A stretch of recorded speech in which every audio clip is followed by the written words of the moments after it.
Effortless by Greg McKeown. Introduction: The Overwhelm and the Promise of Ease. Do you ever feel like you're constantly running faster but not getting any closer to your goals? Do you want to make a higher contribution, do more of what truly matters, but you just lack the energy? Perhaps you're teetering right on the edge of burnout, feeling like everything is so much harder than it ought to be. If this sounds familiar, you're not alone. And more importantly, there's a different way. In this book review, we'll explore the transformative ideas from Greg McKeown's Effortless, Make It Easier to Do What Matters Most. We'll journey together through its pages and discover how to lighten life's inevitable burdens, achieve the right results without burning out, and make it easier to do what truly matters.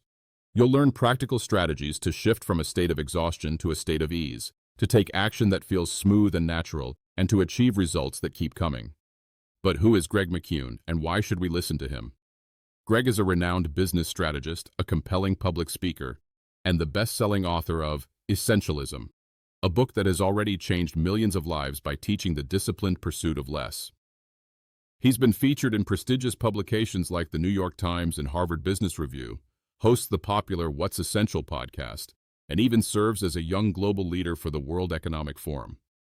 His work isn't just theory, it's born from deep research and, as we'll see, his own profound personal experiences with the crushing weight of trying to do too much.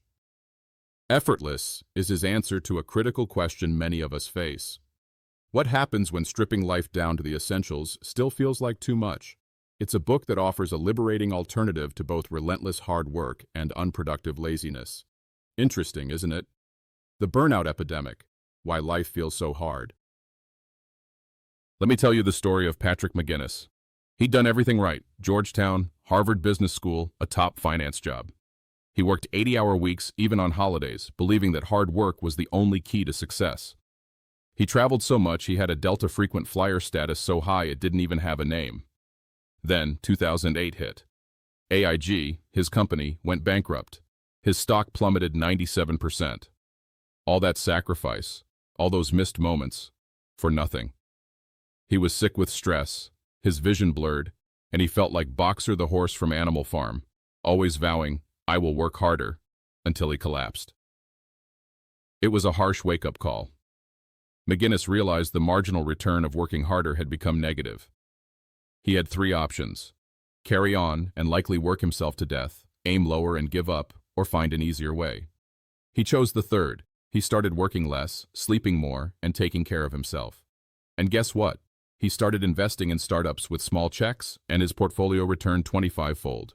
He made more money in half the hours, doing work that felt rewarding, not like work at all. His story teaches us a vital lesson. When you simply can't try any harder, it's time to find a different path. Greg McKeown himself, even after writing Essentialism, found himself in a similar trap. The success of his first book was immense. He wanted to be present for his readers, his work, and most importantly, his family. He'd stripped away non-essentials, but it still felt like too much. Then, a family crisis hit. His daughter Eve had a massive seizure. The hospital visits, the fear, the undiminished responsibilities. It all became suffocating. He was burned out, realizing he was doing all the right things, but in the wrong way. It's like trying to hike at high altitude. Our brains are foggy, the air is thin, and even an inch of progress feels exhausting. Sound familiar? This is the dilemma Effortless seeks to solve.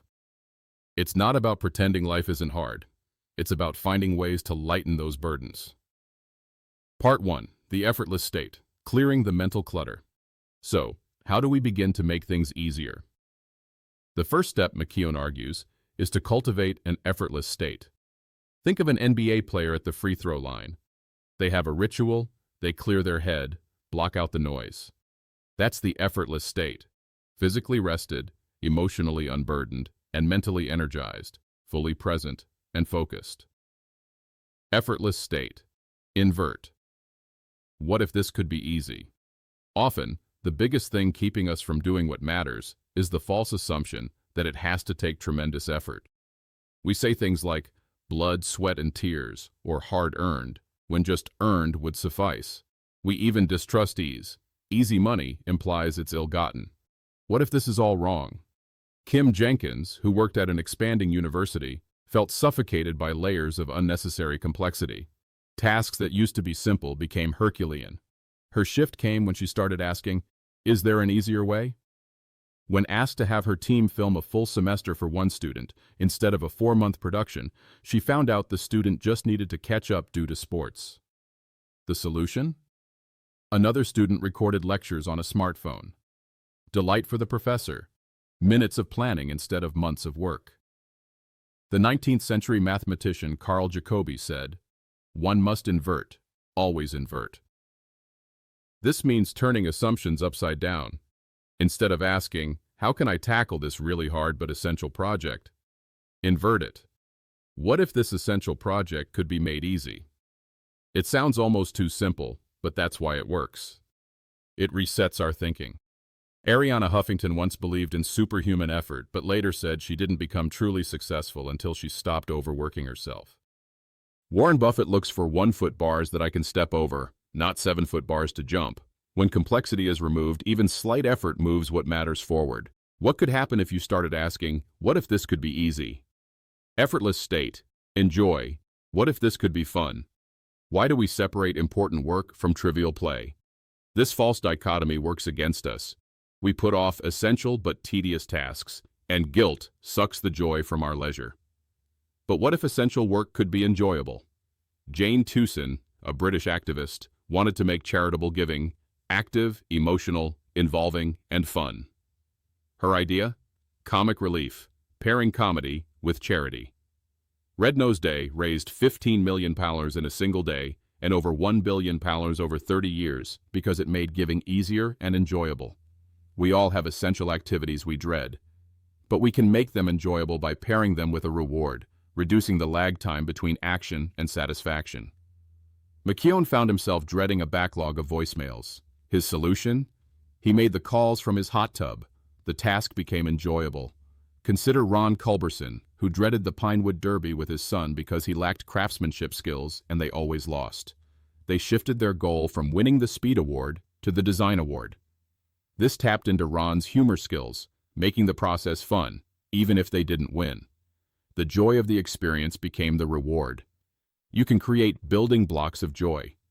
McKeown and his wife listed 20 things they enjoyed, like tidying up a room or eating dark chocolate-covered almonds. They then applied these to their dreaded weekly financial meeting, turning it into a date with almonds and Michael Bublé, making an endured task a looked-forward-to ritual. How can you pair your essential tasks with small joys? Part 2. Effortless action. Making essential work easier to do. Once we're in an effortless state, taking effortless action becomes easier. This part is about simplifying the process to make the work itself easier. It's like that NBA free throw shooter again. Their practiced, flowing movement is effortless action. Effortless action. Define what done looks like. Want to make a project impossible to complete? Make the end goal vague. You can't finish what isn't clearly defined. This sounds obvious, but how often are your own project goals truly clear? Think of King Gustav II of Sweden and the warship Vasa. He kept changing the vision, longer ship, more cannons, then even more cannons, then hundreds of ornate, non-essential sculptures. The ship, still unfinished and untested, sailed less than a mile before sinking, a monumental waste because done was a constantly moving target. To avoid this, define done as the point just before the effort invested begins to be greater than the output achieved. Establish clear conditions for completion, get there, then stop. Take just 60 seconds to visualize what crossing it off as done truly looks like. For example, instead of lose weight, it's I look at the scale and see the number 177. Instead of read more books, it's my digital reader says finished next to War and Peace. This also applies daily. Instead of an endless to-do list, use a done for the day list. This isn't everything you could do, but what will constitute meaningful and essential progress, leaving you feeling satisfied. Are you ready to define what done truly means for your next project? Effortless action. Start. The first obvious action. Reed Hastings, founder of Netflix, had a huge vision, a global streaming service. But how did he start? He mailed himself a single CD in a greeting card envelope to see if it would arrive unbroken. That ridiculously simple first step told him the grand idea might just work. Often we're overwhelmed because we misjudge the first step. What we think is step one is actually several steps. Break it down into the tiniest, concrete, physical action. April. Perry tells of a woman whose living room was overrun with books. The solution, buying bookshelves, felt overwhelming. Why? She needed to measure her office walls, but couldn't find her tape measure. The actual first obvious step? Find, borrow, or buy a tape measure. That tiny step can provide the momentum for everything else. Fumio Sasaki, in Goodbye Things, suggests the first action to declutter is discard something right now. No waiting. Close the book and do it. This is the minimum viable action, the action that yields maximum learning from the least effort. It's like what Eric Ries calls a minimum viable product in the startup world. What's the smallest, fiercest first step you can take on that project you've been avoiding? Effortless action. Simplify. Start with zero. Perry Hartman, an early Amazon programmer, spent months trying to simplify each step of the online checkout process. But Jeff Bezos had a different idea.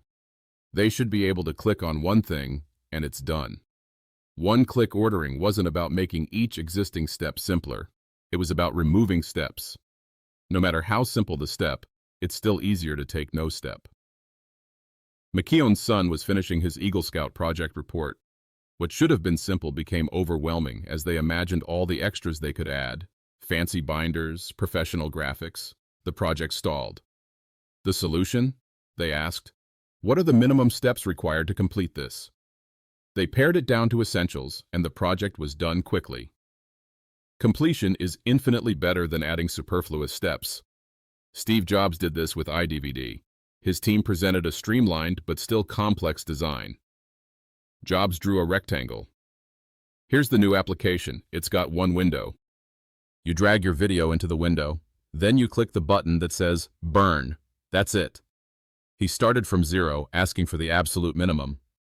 What if you applied this start with zero thinking to a complex process in your life? One of the principles of the Agile Manifesto in software development is simplicity, the art of maximizing the amount of work not done, is essential. Part 3. Effortless results. Getting the highest return repeatedly. Achieving a great result is good. Achieving it with ease is better. But achieving it with ease, again and again, is best. This is about effortless results, results that flow to you repeatedly without further effort. Think residual income from a book or a habit that serves you for a lifetime. It's like compound interest. Effortless results. Learn. Leverage the best of what others know. Not all knowledge has lasting value. Memorizing a fact for a test is linear knowledge. Understanding principles, however, allows you to apply that knowledge repeatedly. That's residual knowledge. As Harrington Emerson said, the man who grasps principles can successfully select his own methods. The man who tries methods, ignoring principles, is sure to have trouble. Elon Musk views knowledge as a semantic tree. Understand the trunk and big branches, fundamental principles, before getting into the leaves, details. This allows new information to hang on to a solid structure. Charlie Munger, Warren Buffett's partner, pursues worldly wisdom by combining learnings from diverse disciplines like psychology, history, and physics, creating a latticework of theory where ideas connect and become more powerful. Often, the most useful knowledge comes from fields other than our own. How can you apply this? Prioritize reading classics. The Lindy effect suggests older books that have survived are likely to have lasting value. Read to absorb, not just to check a box. And distill what you learn by summarizing it in your own words to turn information into understanding. But here's the real power move. Develop unique knowledge. Is there something that seems easy for you but hard for others? That's an opportunity. Unique knowledge produces perpetual opportunities, credibility, and offers flow to you. What unique knowledge could you cultivate? Effortless results. Automate. Do it once and never again. Civilization advances by extending the number of important operations we can perform without thinking about them, said Alfred North Whitehead. This is the heart of automation. Think of Major Ployer P. Hill, an experienced pilot testing Boeing's Model 299 bomber in 1935. He crashed because he forgot to release controls, preoccupied by new complex procedures. The plane was deemed too complicated, but other pilots believed in it. The solution, as Dr. Atul Gawande highlights in the Checklist Manifesto, was the humble checklist. It allowed pilots to manage complexity without taxing working memory, making sure essential steps weren't forgotten. The B-17, as it was renamed, became a pivotal aircraft in Wadiyalwitu. A cheat sheet, like a checklist, automates thinking done ahead of time. An employee uses planning software. A manager uses a meeting agenda. A teacher gives writing tips. How much of your essential, recurring work relies on fallible memory? Technology offers powerful automation. Joshua Browder, frustrated by traffic tickets, built Do Not Pay, a robot lawyer that automated the appeals process. It now helps users with DMV appointments, refunds, and unsubscribing from spam. Expedia faced 20 million customer calls a year just to resend itineraries. By automating itinerary access, they slashed calls by 43% daily. You can automate essentials in your own life, schedule recurring annual physicals, automate bill pay, set reminders for birthdays, subscribe to regular delivery of home essentials. Blocking off time for things that matter might sound simple, but automating it makes it consistent. Consider this. One single choice now can eliminate hundreds of future decisions. What one thing could you automate this week to free up mental energy for years to come? Conclusion: embracing the lighter path now. Greg McKeown shares a deeply personal story about his daughter Eve. A vibrant, nature-loving girl, she suddenly began to decline neurologically at 14.